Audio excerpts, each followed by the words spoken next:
Hey everyone on YouTube, Shadowsun here. Welcome back to my channel. If you're new here, I talk all about practicing paganism, Wicca, and witchcraft from a perspective of somebody who is blind or visually impaired. So today we're talking all about tools and items I use the most with my personal practice. And this is not a comprehensive list. I mentioned it in the blog post as well. I use a lot of different things in my practice, so I don't think that personally, and I've mentioned this in other videos and blogs, and I'll link some of those below, that some of them I need to make videos for actually. I think that tools are just that, they're aids and things that can help, but I do think that certain things do hold inherent power and can help in our practices, but they're not necessary. I think you just need your will, your ability to focus and concentrate, your mind, and your goal and desire that you want to achieve. And I believe that these tools can help with that, but also you can just do without. I tend to be one of those people that are really practical within their practice, so whatever I have on hand is what I tend to use. But I will say that I do have certain things on hand at all times. So one of the things I use a lot in my practice is clear quartz.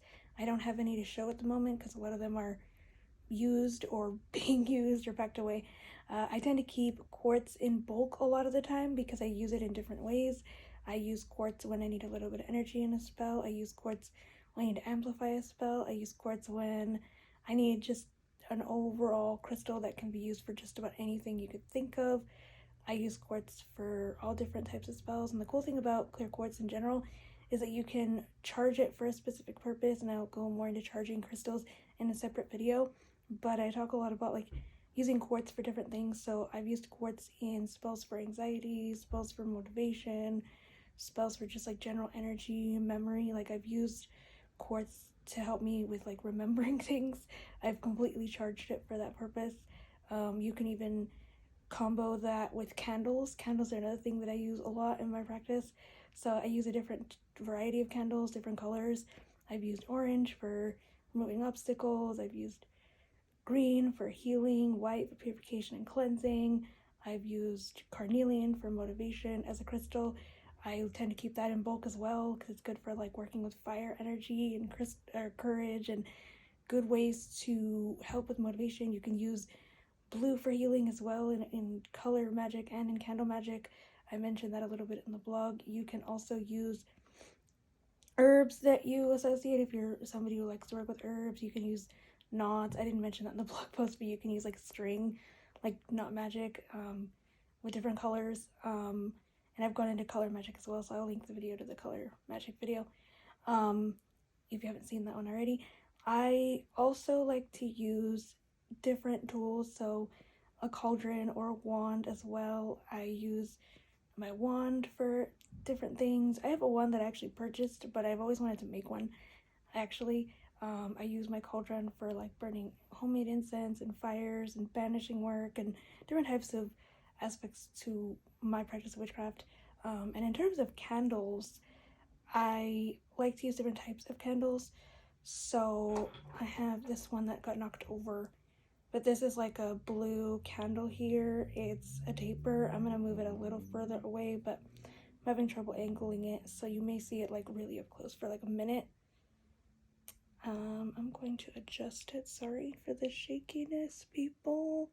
If you can't see this candle, my apologies. I'm having trouble with the angle at the moment. Anyhow, so I've used little tapers like the 6-inch ones, and I'll put a picture of the candle below that I just used. It'll be better. I'll put a picture as the thumbnail so it'll be easier for people to see. Basically it's just it looks like a little stick, and that one is blue. I've used that for like healing and working with water, or to represent water. So I've used also tea lights as well. I've used birthday candles, so using birthday candles are good if you have nothing else.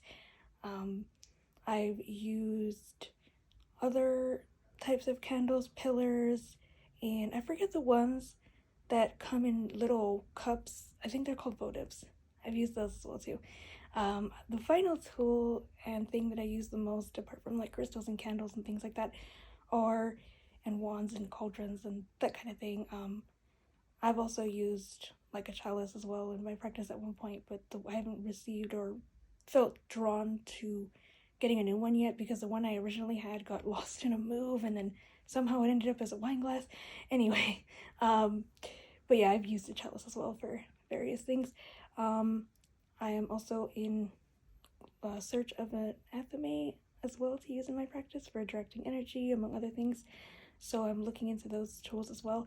And I believe that in using a lot of these different tools, I'm connecting with like witches who have gone and used them before me. And I'm also connecting with nature through these tools, like in context of connecting with the earth through the crystals. Crystals are inherently from the earth, and I believe that all these tools have their own inherent power and spirit and value to them. And I feel like in using them, I'm connecting with them. I'm also aiding my goal into manifestation. I believe that not only do having these tools around and on an altar, and an altar is a tool itself as well that I wanted to talk about more in depth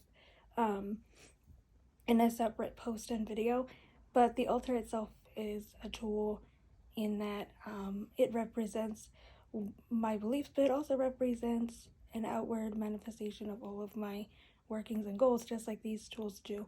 And I believe that in working with these tools, I'm further aiding my goals in manifestation into the physical realm by utilizing them in the physical realm, along with using visualization, which you can use just pure visualization, of course, but I think that in doing so, using visualization and working with these tools and ingredients in my practice of magic and ritual working, it can aid me in gaining what I desire that much more effectively.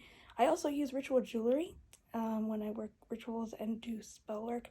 I have specific jewelry that I use. Finally, I also want to mention I keep my magical texts on me.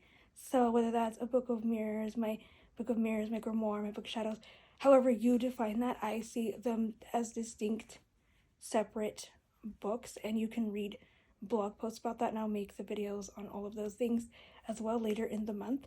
But these tools, these books, these magical texts can help in reflecting on my path and what I do in my practice, what spells work, what didn't, why it worked, why it didn't, and just keeping me aware of what my path is like, how it's evolving, and how I'm growing as a witch.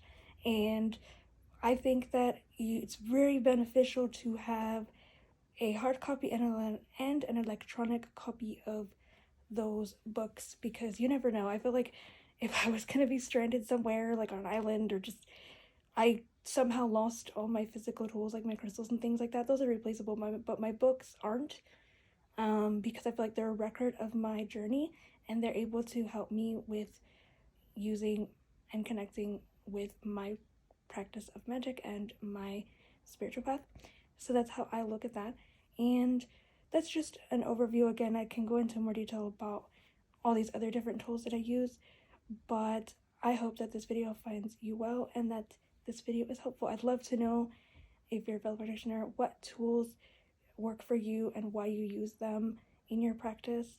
I hope that in sharing this video and blog post that you find insight into it and why I use a lot of these different tools regularly. Hope all are well, and I'll speak to you all soon. Many blessings.